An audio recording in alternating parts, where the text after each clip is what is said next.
నమస్తే. ప్రస్తుతం మనతో పాటు ప్రముఖ ఆధ్యాత్మికవేత్త, జ్యోతిషరత్న, జ్యోతిష సామ్రాట్ చింతా రుక్మాన్ గదరావు గారు మనతో ఉన్నారు. గురువుగారితో మాట్లాడేద్దాం. నమస్కారం గురుగారు. మాతృదేవోభవ, పితృదేవోభవ, ఆచార్యదేవోభవ. ఓం నమో మాందేశ్వరాయ నమః.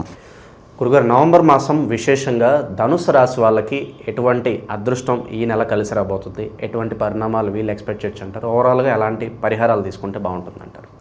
2025 నవంబర్ మాసం ధనుసు రాశి వాళ్ళకు ఎలా ఉంటుందని చెప్పుకునే ముందు ఈ రాశి వాళ్ళ గురించి ఏదైనా ఒక ప్రత్యేకమైన విషయం మనం మాట్లాడుకుందాం. ప్రతి మాసం మనకి ఇది అలవాటుగా ఉంది, చెప్తూ వస్తున్నాం. ధనుసు రాశి అంటే ఇది కాలపురుషులకు 9వ రాశి. ఆలయము 9వ స్థానం అంటే ఆలయము, 9వ స్థానం అంటే తండ్రి, 9వ స్థానం అంటే పితృదేవతలు కూడా వస్తారు. అంటే తాతలు, తండ్రి, ఆలయము. ఈ రాశికి అధిపతి గురువు.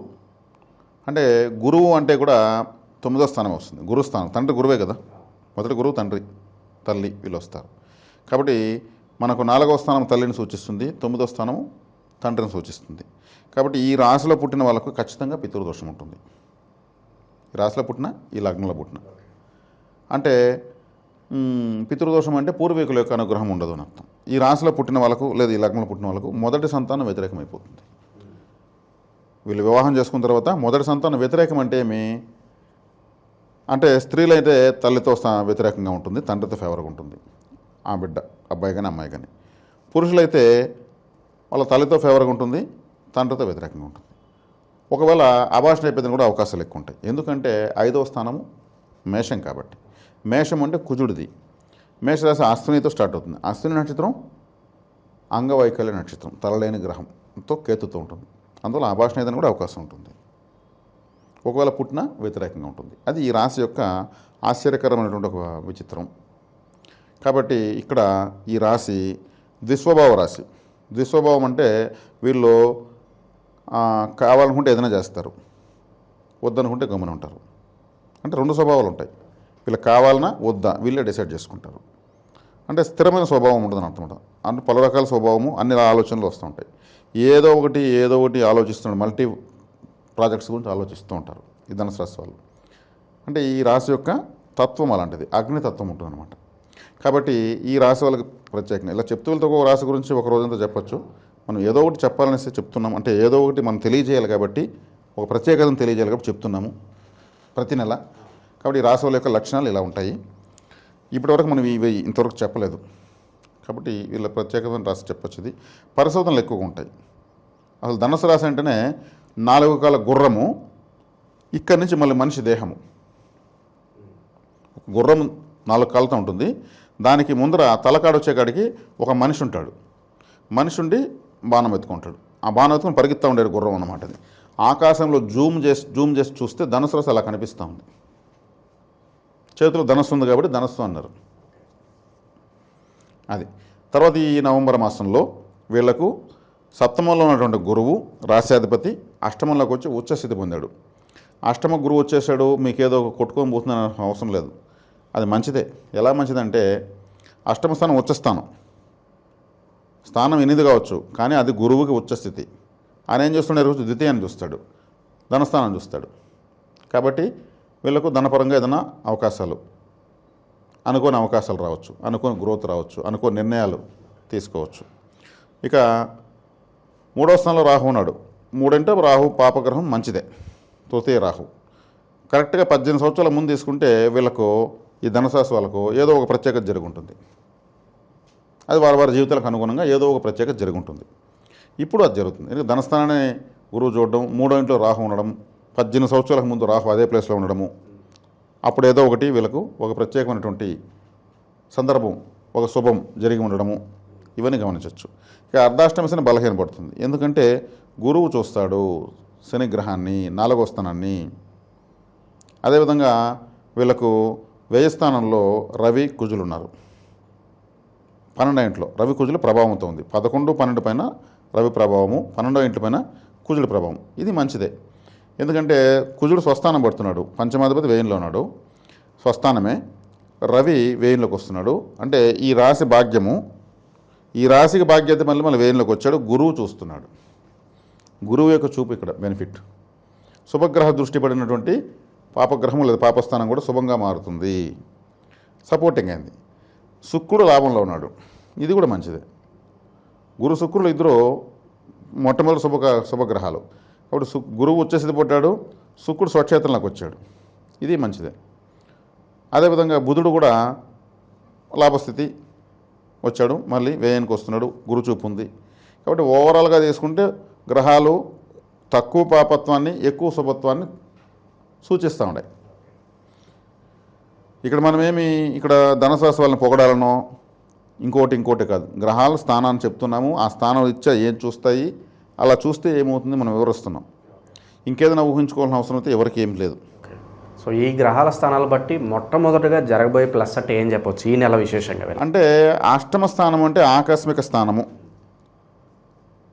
ఆకస్మికమైనటువంటి నిర్ణయాలని చెప్పాను. టక్మని ఏదైనా వ్యాపార నిర్ణయము, వివాహ నిర్ణయము, తర్వాత ఒక ఏదైనా కొనచ్చు, ఒక వెహికల్ కావచ్చు, బంగారు కావచ్చు. ఎందుకంటే గురువు బంగారు కారకుడు, ప్రపంచంలో ఎక్కడ బంగారు ఉన్నా అది గురువే. లాంగ్ టర్మ్లో కలిసి వస్తాయి అంటారు వాళ్ళకి? కలిసి వస్తాయి, డౌట్ ఏం లేదు. ఎందుకంటే ఉచ్చస్థితికి వచ్చాడు, ధనకారకుడు ఉచ్చస్థితికి వచ్చాడు. ఉచ్చస్థితికి వచ్చి మళ్ళీ ద్వితీయాన్ని చూస్తాడు, కుటుంబ స్థానం చూస్తున్నాడు. కుటుంబ స్థానం చూసినప్పుడు ఏమవుతుంది, కుటుంబం అంటే ఏంది, మగవాళ్ళైతే భార్య పిల్లలు, ఆడవాళ్ళైతే భర్త పిల్లలు, ఒక గృహస్థులైదానికి అవకాశం ఉంటుంది. అదేవిధంగా ఈ సమయంలో పెట్టుబడులు అనేవి అభివృద్ధికరంగా మారేదానికి అవకాశం ఉంటుంది. ఆడ అష్టమ స్థానం గురువుకు నీచ అయింటే ఆకస్మిక నష్టాలు, అష్టమ స్థానం గురువుకు ఉచ్చస్థితి కాబట్టి ఆకస్మిక లాభాలు, ఆకస్మిక శుభ వార్తలు, శుభ పరిణామాలు ఇవి జరిగిన అవకాశం ఎక్కువ. ఆయన వెళ్ళి మళ్ళీ 4వ స్థానం చూస్తున్నాడు, గృహస్థానం, గృహ వాహన స్థానం చూస్తున్నాడు. గృహము, వాహనము, ఇల్లు, సొంత ఊరు, విద్య, వేసుకునే బట్టలు ఇవన్నీ 4వ స్థానానికి వస్తాయి, అవన్నీ చూస్తున్నాడు. కాబట్టి వాటిల్లో అంతా ఇప్పుడు ఈమె ధనుసు రాశి పుట్టి ఒక గొడ్డలంగడి పెట్టుకున్న వ్యక్తికి గురువు చూస్తాడు కాబట్టి ఆటోమేటిక్ బాగుంటుంది. బట్ట అంటే శుక్రుడు, మళ్ళీ శుక్రుడు లాభంలో ఉన్నాడు కాబట్టి ధనకారకులైనటువంటి గురు శుక్రు ఇద్దరు బాగున్నారు. కాబట్టి ఇది శుభసూచకం. శుభగ్రహాల పవర్ ఎక్కడెక్కడ పడుతుందో అడంతా గొప్ప స్థాయి వస్తుంది. ఉదాహరణకు ఏ ఆదానియో అంబానియో ఒక విలేజ్కి వచ్చేస్తాడు కారు వేసుకొని, ఇక్కడ నేను ఫ్యాక్టరీ కట్టాలో నాకు అనేసి. అప్పటి వరకు దిక్కుదేవన లేని ఏరియా అది, వాళ్ళు అడుగు పెట్టగానే రియల్ ఎస్టేట్ వెంచర్లు వచ్చేస్తాయి. ఆదాని వాళ్ళు పెడుతున్న వెంచర్కి కేవలం 4 కిలోమీటర్ దూరంలోనే మన వెంచరు పాంప్లెట్ కూడా వేస్తారు. అన్నీ కేవలం 10 కిలోమీటర్లే అంటారు వాళ్ళు, పాంప్లెట్లు కొడతారు. అంటే ఆయన మహాసంపన్నుడు, ఆడొచ్చి పరిశీలించేసి పోయిన వెంటనే ఆ చుట్టుపక్కల భూములకు వాల్యూ వచ్చేస్తుంది. ఎకరా ₹1,00,000 అనేది ఎకరా ₹1,00,00,000 అంటారు. అట్లా గురు శుక్రులు ఎక్కడ చూస్తారో, ఎక్కడ స్థానాల్లో ఉంటారో అక్కడి నుంచి వాళ్ళ చూపులు వాళ్ళతో కలిసినవి శుభస్కరంగా మారిపోతాయి. గ్రహాలకు ఆ శక్తి ఉంటుంది. కాబట్టి ధనుసు రాశి వాళ్ళకు ఓవరాల్గా గ్రహాలు బాగా వచ్చాయన్నమాట. ఇంకెవరన్నా ఎక్కడన్నా ఏ మాస ఫలితాల్లో ఈ రాశి వాళ్ళకి ఈ మాసం చాలా కష్టం మీరు ఏదైనా డామ్ డూమ్ అంటే అది మనకు సంబంధం లేదు, మన వివరణాత్మకమైనటువంటి విశ్లేషణ మనం ఇస్తున్నాం. కాబట్టి ధనుసు రాశి వాళ్ళకి ఓవరాల్గా చాలా బాగుంది. ఇప్పుడు ఏళ్ళనాటి శని ప్రభావం లేదు, అర్ధాష్టమ శని ప్రభావం లేదు, గురువు చూస్తాడు, శుక్రుడు బాగున్నాడు, కుజుడు స్వక్షేత్రంకి వచ్చాడు. కొంచెం నిద్ర మాత్రం కొంచెం ఏదైనా కలత ఏదైనా ఉంది, ఎందుకంటే రవి కుజులు కలిశారు. రవి కుజులు కలిసినా గురువు చూస్తున్నాడు, నిద్ర కూడా ఏమి ఇబ్బంది లేదండి. ఫోన్ చూస్తే కూర్చుంటే మనకు సంబంధం లేదు రాత్రిపూట. కాబట్టి రాహు 3వ ఇంట్లో ఉన్నాడు, కేతు 9వ ఇంట్లో ఉన్నాడు. కేతు 9 అంటే అంత పాపేం కాదు. 9వ స్థానం అంటే ఆలయం అని చెప్పాను కదా. కేతు మోక్షకారకుడు. ఇప్పుడు దైవారాధన, దైవ సాధన, మంత్ర సాధన చేస్తే బాగా సాధించవచ్చు. మంత్రాలు ఇవన్నీ కూడా అనుష్ఠానాలు ముందుకెళ్ళచ్చు. కేతు అక్కడ ఉన్నాడు కాబట్టి. కేతు అంటే సన్యాసి. సన్యాసి ఏం చేస్తాడు? ఆలయాలు, మఠాలు, పీఠాలు, ఆశ్రమాలు, అఘోరీలు అంటాడు. కాబట్టి దానికి సంబంధించిన పనే చేస్తే దాన్ని ఇప్పుడు సాధించుకోవచ్చు. మనం సాధించుకోవడం మంత్ర సాధన, దైవ సాధన, యక్షిణీ సాధనలు ఇవన్నీ సాధించుకోవడానికి కేతు అడుగున్న రోజులు అవకాశం ఉంది. ఆయన ఇప్పుడు సపోర్ట్ చేస్తాడు. ఇది కాబట్టి ధనుసు రాశి వాళ్ళకు మల్టిపుల్ యాంగిల్స్లో బాగానే ఉంది. ముఖ్యంగా సెలబ్రిటీస్కి ఎలా ఉంటుంది? ఈ రాజకీయ నాయకులు కావచ్చు, పొలిటీషియన్స్ కావచ్చు, వీళ్ళకి ఎలా ఉంటుంది? రాజకీయ నాయకులు, పొలిటీషియన్స్ అంటే వాళ్ళు పూర్తిగా వాళ్ళ యొక్క వృత్తికి అంకితమై పోతూ ఉంటారు. అందుకే వాళ్ళు సెలబ్రిటీస్ అయినారు, రాజకీయ నాయకులు అయినారు. వాళ్ళు వేరే పట్టించుకోరు. వాళ్ళు నిజం చెప్తారు, అబద్ధం చెప్తారు తర్వాత విషయం. వాళ్ళు ఏం చెప్పినా వాళ్ళ సెల్ఫిష్ ఉన్నటువంటి వాళ్ళు ఫుల్ అండ్ ఫుల్లీ నేను బాగుండాలా అని ఆలోచించి తర్వాత ప్రపంచాన్ని ఆలోచించేవాళ్ళు. ఇప్పుడు హీరోలు, హీరోయిన్లు ఒకసారి రోజుకు 200 సార్లు అర్థం చూస్తారు. ముందు వాళ్ళు బాగుండాలి, లేకపోతే అవకాశాలు రావు. అదే ప్రతి ఒక్కరు నేర్చుకోవాలి. వాళ్ళ నెత్తిని పెట్టుకుంటే వాళ్ళకి ఏమొస్తుంది, టైం వేస్ట్ అవుతుంది. ఇప్పుడు ఒక హీరో ఉంటాడు, ఆయన కొట్టగానే ఒక అశోక్ లైన్ లారీ తుక్కు అయిపోతుంది. వీళ్ళు సీట్ ఇచ్చేస్తారు. వీళ్ళ టైం ఎంత వేస్ట్ అవుతుంది ఆ సినిమాకి ఇచ్చి. వీళ్ళకు హీరోలను ఆదరించడం అభిమానించడం కాదనలేదు, కానీ ఇంక వాళ్ళే జీవితము దానికి పనులు బిగబట్టి కొరుక్కొని అరుచుకొని కేకలేసుకొని టైం వేస్ట్. జీవితం చాలా విలువైంది, చాలా విలువ. ప్రతి సెకను ఒక భగవంతుడు కూడా కట్టివ్వలేని ఏకైక వస్తువు సమయం మాత్రమే. టైంని ఎవరు కట్టివ్వలేరు. ఆ టైంని వీళ్ళ కోసం వృధా చేస్తూ జీవితాలు కోల్పోతున్నారు.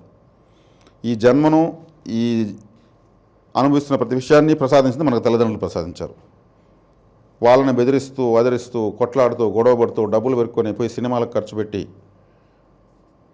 వాళ్ళని విలన్గా చూస్తూ మా వాడు మా మాట వినడం లేదు, మేము ఇంటికి పోదాం మా అమ్మ నాన్న ఏదో ఒక తలకాయ నొప్పి అంటే ఇంకా వాళ్ళు నీకు జన్మనిచ్చి ఇన్ని అదృష్టాలు అనుభవించేటువంటి అదృష్టాన్ని ఇచ్చినటువంటి వాళ్ళు విలన్లు. ఇంకా ఎక్కడో సినిమాలో ఉన్నటువంటి ఒక వ్యక్తి, అతను బతుకు తెరువు కోసం సెల్ఫిష్గా ఉన్నటువంటి వ్యక్తి, అక్కడ నటిస్తున్న వ్యక్తి జీవించడం లేదు. పేదవాడిగా నటిస్తాడు, ₹1,00,00,000 తీసుకుంటారు లేదా కోట్లు తీసుకుంటారు. అక్కడ అతను చూసి ఏడుస్తున్నారు. ఇంట్లో తల్లిదండ్రులు చూసి ఏడవచ్చు కదా, తల్లిదండ్రులను ఆరాధించవచ్చు కదా. ప్రతిరోజు తల్లిదండ్రులు పాదాలు కడిగి నెత్తిని నీళ్ళు చల్లుకునే ఎంతమంది ఉన్నారు. ఇప్పుడు నేనున్నానండి, యూట్యూబ్ ఛానల్లోకి వచ్చాను. వచ్చిన రోజు నుంచి నేను జై సీతారాం అన్నట్లు జెండా ఎత్తుకున్నాను. ఏ వీడియో మాట్లాడినా మాతృదేవోభవ పితృదేవోభవ అని కూడా నేను ఏ వీడియో చేసినట్టు ఉంటుంది. తల్లిదండ్రులే ముందు మనకు ముఖ్యం. నేను ఈ మాట మాట్లాడుతున్నాను, ఇంత మాట్లాడుతున్నానంటే వాళ్ళు నాకు అనుగ్రహించినటువంటి భిక్షమే. తర్వాతే దేవుడు కూడా, హరిహర బ్రహ్మాదులు ద్వాదశ జ్యోతిర్లింగాలు తర్వాత విషయం, తల్లిదండ్రుల తర్వాతనే. వాళ్ళని గాలి కోలేసి వాళ్ళ విలువ తెలియకుండా సినిమా హీరోలని రాజకీయ నాయకులని ఫ్లెక్సీలు వాళ్ళ తల్లిదండ్రులు ఫ్లెక్సీ కట్టిన ఎంతమంది, తల్లిదండ్రికి ఫ్లెక్సీ కట్టిన ఎంతమంది. హీరోకి వెనకాల ఒక పులి బిడ్డ, సింహం బిడ్డ. ఈ సింహాలకు వాళ్ళేటికి పుడతారు నాకు అర్థం కాదు. నేను కామెడీగా చెప్తున్నా, సెటైల్ కూడా వేస్తున్నా. వాళ్ళ తల్లిదండ్రులు కట్టండి, ఫ్లెక్సీ కట్టండి. ఎవరేమన్నా అనుకోని గర్వపడండి. అమ్మా నాన్నకు నేను ఫ్లెక్సీ కట్టాను, మా అమ్మ నాన్నకు వాళ్ళ మ్యారేజ్ డే కట్టాను, షష్టి పూర్తికి కట్టాను, నా బర్త్డేకి ముద్దుల బిడ్డగా నాకు జన్మించిన నా తల్లిదండ్రులను పెట్టాను. ఎంతమంది పెడుతున్నారు? తలుచుకున్న ప్రతిసారి నిద్రలేవగానే తల్లిదండ్రులు తలుచుకొని, నిద్రపోయేటప్పుడు తల్లిదండ్రులు తలుచుకుని ఎంతమంది ఉన్నారు. ఏదైనా కావాల్సి వస్తే వాళ్ళకి పీక పట్టుకుంటున్నారు. నాకు తెలిసి ఒక అబ్బాయి 7th క్లాస్ అబ్బాయి వాళ్ళ నాన్నను బెదిరించి, ఆయన ఏమీ తెలియని అమ్మాయి కూడా పాపం, ఆయన దగ్గర డబ్బు లేకపోతే కూడా ఆయన ఈ పిల్లవాడికి భయపడి అక్కడ కొంచెం అప్పు చేసి 26,000 రూపాయల్లో ఆండ్రాయిడ్ ఫోన్ తీయించాడు. ఆయనకు తెలియదు ఆ ఆండ్రాయిడ్ ఫోన్లో ఏముందో, కొడుకు అంత ఇష్టపడుతున్నాడని అప్పులు చేసుకొచ్చి తీయించాడు. వాడు ఆ ఫోన్ పట్టుకొని వాడు చెడిపోయాడు. అసలు ఆ ఫోను ఉంటే మనోడు బాగుపడతాడు, చదువుకునేదానికి ఉపయోగపడుతుంది ఆయన అనుకుంటున్నాడు. కాడ ఏం కొడుకోడు, వాళ్ళు జరుగుబాటు లేదు పాపం. ఎవరికో ఉన్న వాళ్ళకి ఫోన్ చూసి ఇట్లా తల్లిదండ్రులను ఇబ్బంది పెడుతున్నారు. తల్లిదండ్రులని పువ్వుల్లో నెత్తిన పెట్టుకుని చూసుకోవాలన్నటువంటి ఎంతమంది ఉన్నారు. కాబట్టి ధనుసు రాశి పితృరాశి, పితృదోషం ఉన్న రాశి అని చెప్పాను, పూర్వీకుల అనుగ్రహం లేని రాశి అని చెప్పాను. వీళ్ళు ఎంత పితృసేవ చేస్తే ఇంక లైఫ్ సెటిల్. కాబట్టి వీళ్ళ పూర్వీకులు మరి చనిపోయారు కదా, వాళ్ళు ఉంటారండి అంటే వాళ్ళ స్మృత్యర్థం ప్రతి అమావాస్యకు 5 మందికి అన్నం పెట్టండి. మా తాత ముత్తాతలు వాళ్ళంతా ఉంటే మా నాన్న వాళ్ళు మా అమ్మ వాళ్ళు వచ్చారు. తల్లి తరపు పితృదేవతలు ఉంటారు, తండ్రి తరపు పితృదేవులు ఉంటారు. 2 శక్తుల కలయికే మనం పుట్టాం. తల్లి తండ్రి మనల్ని అనుగ్రహించారు. ఇటువైపు తల్లి తరపు పితృదేవతలు, తండ్రి తరపు పితృదేవతలు ఉన్నారు. వాళ్ళని తలుచుకుని ఒక 5 మందికి భోజనం పెట్టండి. కర్డ్ రైస్ తీసుకోండి, చిన్న వాటర్ బాటిల్ తీసుకోండి, ప్రతి అమావాస్యకి ఇవ్వండి. ఫలితాన్ని ఆశించొద్దండి. ఏమి ఇవ్వరు, మీకు ఆశీర్వదిస్తారు అంతే. ఆశీర్వాదం మించినటువంటి అదృష్టం ఇంకోట్లేదు. పితృదేవతల ఆశీర్వాదమే కావాల్సింది. మనం చేసిన అన్నదాన పుణ్యం వాళ్ళకి వెళ్తుంది, వాళ్ళ ఆశీర్వాదం మనకు వస్తుంది. కాబట్టి ధనుసు రాశి వాళ్ళు పితృసేవ ఎంత చేస్తే అంత సక్సెస్. మళ్ళీ గోచారం పని లేదు, జాతకం పని లేదు. ఇది పితృ రాశి. వీళ్లకు గురుగ్రహం కానీ, వీళ్ళకే కాదు ప్రతి ఒక్కరికి జాతకంలో గురుగ్రహం వక్రించి ఉంటే, ఇప్పుడు ప్రతి రాశి వాళ్ళకి చెప్తున్నాను ఇప్పుడు ఈ పాయింట్. ఎందుకంటే ఈ రాశి గురువు, ఈ రాశి గురువు అంటే డబ్బులు, గురువు అంటే గోల్డు, గురువు అంటే ఆలయము. ఆ గురువు వక్రించి ఉంటే వాళ్ళకు డబ్బులు నిలవదు, డబ్బులు రాదు, వాళ్ళ దగ్గర బంగారు నిలవదు, వాళ్ళు ఏ ఆలయానికి వెళ్ళినా ఫలితం రాదు. ఎందుకంటే వక్రించేశాడు గురువు. మరి రావాలంటే ఏం చేయాలి? వక్రించేసి అంతేనా, మళ్ళీ బతకాల్సి పని లేదా? అంటే డబ్బులు రాదంటే అప్పుల పాలవుతారు. ఆ అప్పులు తీరాలంటే గుడికి వెళ్తే దేవుడు అనుగ్రహించి ఫలితం రాదని చెప్పాను కదా. మరి బంగారం అంటే గ్లోబల్ కరెన్సీ, గురువు అంటే బంగారే. మరి ఆ ఉన్న బంగారంతో తాకట్టుకు వెళ్తే దాన్ని విడిపించుకోలేరు. విడిపిద్దామంటే దాన్ని పూర్తిగా అమ్మేస్తే కూడా చాలదనే విధంగా ఉన్నప్పుడు వదిలేస్తారు. అది అవుతుంది. మరి ఏం చేయాలి? ఇప్పుడు ధనపరమైన పరిహారం చెప్తున్నాం. ధనుసు రాశి వాళ్ళతో మనం చెబుతూ ప్రతి ఒక్కరికి చెప్తున్నాం. గురుగ్రహం ప్రతి ఒక్కరికి ఉంటుంది. ఎక్కడన్నా ఉండి వక్రంలో ఉంటే, లేదు వక్రించిన నక్షత్రంలో ఉంటే, వక్రించిన గ్రహ నక్షత్రంలో ఉన్న, రాహుకేతు నక్షత్రాల్లో ఉన్న, ఇంకా వేరే గ్రహం వక్రించున్న ఆ నక్షత్రంలో ఉన్న డబ్బులు నిలవదండి. ఎందుకు ఎక్కువ మంది డబ్బుల సమస్యలు? వాళ్ళ గురువు ఆ విధంగా ఉంటాడు. గురువు ఉన్నాడని తెలుసు, కానీ అక్కడ ఏం చేస్తున్నాడంటే వక్రించిపోయినాడు. కాబట్టి కరెన్సీని రివర్స్లో లెక్క పెట్టాలి. గురువు వక్రం కదా, కరెన్సీ కారకుడు, రివర్స్లో లెక్క పెట్టాలి. అంటే గాంధీ మహాత్ముడు ఇలా ఉంటాడు కదా, ఇలా లెక్క పెడుతూ ఉంటారు. పోలిచ్చి ఇట్లా లెక్క పెట్టాలి. ఒక నోటు పైకి, ఒక నోటు కిందికి, ఒక నోటు ముందుకి, ఒక నోటు వెనక్కి. రివర్స్ కౌంటింగ్ వల్ల, కరెన్సీ రివర్స్ కౌంటింగ్ వల్ల గురుగ్రహ వక్రత్వం పోతుంది, కరెన్సీ కలిసి వస్తుంది. అదే గోల్డ్ని ఏం చేయాలి? గోల్డ్ అంటే గురువే కదా. ఒక చిన్న రింగో ఒక డాలరో తీసుకొని అవసరం లేకపోయినా తాకట్టు పెట్టాలి. ఒక 1000 రూపాయలకి 2000కి. ఇప్పుడు గ్రామ్ 10,000, 7,000 కూడా ఇస్తారు గ్రామ్కి. ఒక 1000కో 2,000 రూపాయలు తాకట్టు పెట్టాలి అవసరం లేకపోయినా. 10 డేస్ తర్వాత దాన్ని మళ్ళీ వెనక్కి తెచ్చేయాలి. మళ్ళీ 10 డేస్ గమనం ఉండాలి. మళ్ళీ 10 డేస్ తర్వాత మళ్ళీ తాకట్టు పెట్టాలి. మళ్ళీ 10 డేస్ తర్వాత వెళ్ళదు. ఇలా ముందుకి వెనక్కి వక్రిస్తూ ఉండడం వల్ల బంగారాన్ని ఆటోమేటిక్గా ఆల్రెడీ విడిపించిన బంగారం విడిపించుకోవడానికి కూడా బలం పెరుగుతుంది. ఇది ఒక తంత్రం. ఇక గుడి, ఏ టెంపుల్కి వెళ్ళినా మాకు ఫలితాలు రాలేదని అంటే గురువు వక్రంలో ఉంటాడు. గుడిలోకి వెళ్ళి కొద్ది దూరం వెళ్ళి మళ్ళీ వెనక్కి వచ్చేయాలి, మళ్ళీ లోపల పోవాలి. గుడిలో వక్రించడం వల్ల గురుగ్రహం అనుకూలిస్తుంది. ఇది ధనపరమైనటువంటి రెమెడీ. ధనుసు రాశి వాళ్ళు కాకుండా ప్రతి ఒక్కరు చేసుకోవాలి అది. కాబట్టి ధనుసు రాశికి అధిపతి గురువే. ఆయనే బంగారు, ఆయనే డబ్బులు, ఆయనే ఆలయము, ఆయనే తండ్రి, ఆయనే పితృదేవతలను సూచించేటువంటి రాశికి అధిపతి నేను. కాబట్టి ఈ పరిహారాలు కంపల్సరీ. కాబట్టి ధనుసు రాశిలో రాహు ఉన్నా, ధనుసు రాశిలో రవి ఉన్నా, ధనుసు రాశిలో గురువు ఉన్నా వాళ్ళు పితృపరిహారం చేసుకునే తీరాలి. ఎక్కువ దోషం ఉందని అర్థం. గురువు వక్రించున్నా నేను చెప్పినట్టు రివర్స్ కౌంటింగ్ చేయాలి. గుడిలో ముందుకెళ్ళి వెనక్కి రావాలి. బంగారాన్ని అవసరం లేకపోతే తాకట్టు పెట్టి ఇలా దాన్ని ఏం చేయాలి? ముందుకు వెనక్కి చేయాలి. నమ్మకం లేకపోతే వదిలేయచ్చు. ఆ కష్టాల్లో నిజంగా ఉండి వీళ్ళు చేయొచ్చు. రిజల్ట్ వచ్చిన కంటిన్యూ కావచ్చు. ఇక్కడ ఎవరికో డబ్బులు ఇవ్వమని చెప్పడం లేదు. ఈ పరిహారం చేస్తాము, ఈ హోమం చేస్తాము, మీకంతా సూపర్ అని చెప్పి దాని జోబులు వేసుకెళ్ళిపోతారు వాళ్ళు. అది ఒక మాఫియా గాళ్ళు ఉంటారు. అది చాలా తప్పు. సమాజాన్ని వాళ్ళు ఏమార్చకూడదు. మరి వాళ్ళు చేసుకునే పరిహారాలు చెప్పాలి. వాళ్ళకి వీలున్నప్పుడు చేసుకుంటారు. దీనికోసం ఇంకొక విధమైన పర్యవేలు చేయకూడదు. కాబట్టి ధనుసు రాశి వాళ్ళకు ఇది ఒక ప్రధానమైన సూచన. వీళ్ళు పితృపరిహారాలు ఎంత ఎక్కువ చేస్తే అంత మంచిది. తర్వాత తరాల వాళ్ళకి ఈ పితృదోషం ఎంటర్ కాదు. ఇప్పుడు ధనుసు రాశిలో పుట్టి పితృదోషం ఉంటుందని చెప్పాను. వీళ్ళు ఇప్పుడు ఇవి చేయడం వల్ల వీళ్ళకి పుట్టే పిల్లలకి పితృదోషంలో పుట్టరు. ఆడికి కట్ అయిపోతుంది. అదేమవుతుంది? చేయకపోతే ఆస్తిలాగా అతని జాతకంలో కూడా పితృదోషం అది వారసత్వం లాగా పోతూ ఉంటుంది. ఇప్పుడు ఒక వంశం ఉంటుంది, ఆ వంశంలో అందరూ బట్టలు వారసత్వంగా వస్తూ ఉంటుంది. అలా ఇది దోషం కూడా మళ్ళీ తొక్కుంటూ వెళ్తూ ఉంటుంది. అది కంపల్సరీ చేసుకోవాలి. తర్వాత మనం ప్రతి రాశికి ఏం చెప్తున్నాము? ఒక బ్యాంకులో అకౌంట్ ఓపెన్ చేసుకోమని చెప్తున్నాం. అదేవిధంగా కార్తీక మాసం గురించి చెప్తున్నాం.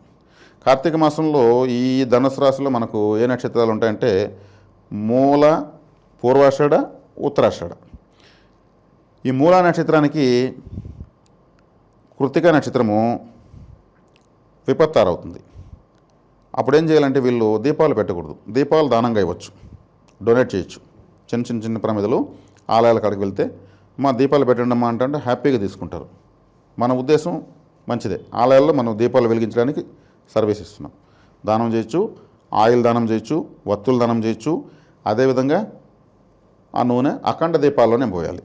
ఆలయంలో పెద్ద ఆలయాలు ఒక్కొక్క టెంపుల్లో ఉండవు. అప్పుడు ఏం చేయొచ్చు అంటే ఆయిల్ స్వామివారి గర్భగుడిలో పూజారికి ఇచ్చి ఆ మూల విరాట్ దగ్గర వెలుగుతున్న దీపంలో తగ్గే కొద్దిగా పోయిండి అని చెప్పాలి. అది మంచిది. అదేవిధంగా పూర్వాషాఢ నక్షత్రం వాళ్ళకు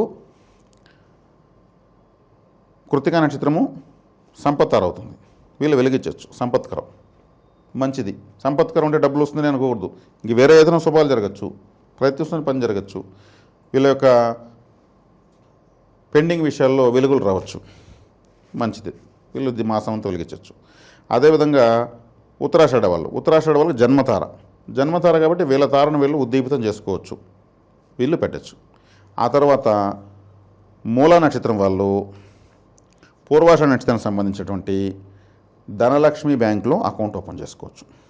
Dhanalakshmi bank, bank of Baroda. Bank of Baroda ఎందుకంటే అందులో లక్ష్మీ విలాస్ బ్యాంక్ మెర్జ్ అయింది. లక్ష్మీ విలాస్ బ్యాంక్ శుక్రుడే, ధనలక్ష్మి బ్యాంకు శుక్రుడే. లక్ష్మీది ఏమంటే శుక్రుడు అనేసి మనకు శుక్రవారం రోజు లక్ష్మీ పూజలు చేస్తారు కాబట్టి. తర్వాత మనకు పూర్వాషాఢ నక్షత్రం వాళ్ళు కృత్తిక నక్షత్రం అంటే ఉత్తరాషాఢ నక్షత్రానికి సంబంధించినటువంటి Yes bank, IDFC first bank, ఇది రవిగ్రహానికి సంబంధించినటువంటి బ్యాంకు. ఈ బ్యాంకులో వీళ్ళు అకౌంట్ ఓపెన్ చేసుకోవచ్చు. అదేవిధంగా ఉత్తరాషాఢ నక్షత్రం వాళ్ళు శ్రవణ నక్షత్రానికి సంబంధించినటువంటి హెచ్డిఎఫ్సి బ్యాంకులో అకౌంట్ ఓపెన్ చేసుకోవచ్చు. ఇప్పుడు ఈ 3 నక్షత్రాల వాళ్ళు ఆ నక్షత్రం రోజు ఏదో ఒక ట్రాన్సాక్షన్ చేయొచ్చు. ఆ నక్షత్రం రోజు అదే బ్యాంకులో అకౌంట్ ఓపెన్ చేసుకోవచ్చు. ఆ నక్షత్రం రోజు అదే బ్యాంకులో వెళ్ళి కొద్దిసేపు కూర్చొని రావచ్చు. ఎందుకు అంటే సంపత్తార అంటే కుబేర శక్తి కలిగినటువంటిది అనమాట. కుబేరుడు ఎక్కడ ఉంటాడంటే ఎక్కువగా గోల్డ్ షాప్సు, బ్యాంకులు, ట్రెజరీలు, ఏటీఎంస్, ఫైనాన్స్ కంపెనీలు ఇటా చోట్ల కుబేర ప్రభావం ఉన్న చోటన అవన్నీ ఏర్పడతాయి. గోల్డ్ షాపులో కూడా వీళ్ళు తిరిగేసి రావచ్చు ఈ సంపత్తార సమయంలో. ఇది వీళ్ళు చేసుకోవాల్సినటువంటి ధనపరమైనటువంటి ఒక ప్రత్యేకమైనటువంటి పరిహారం.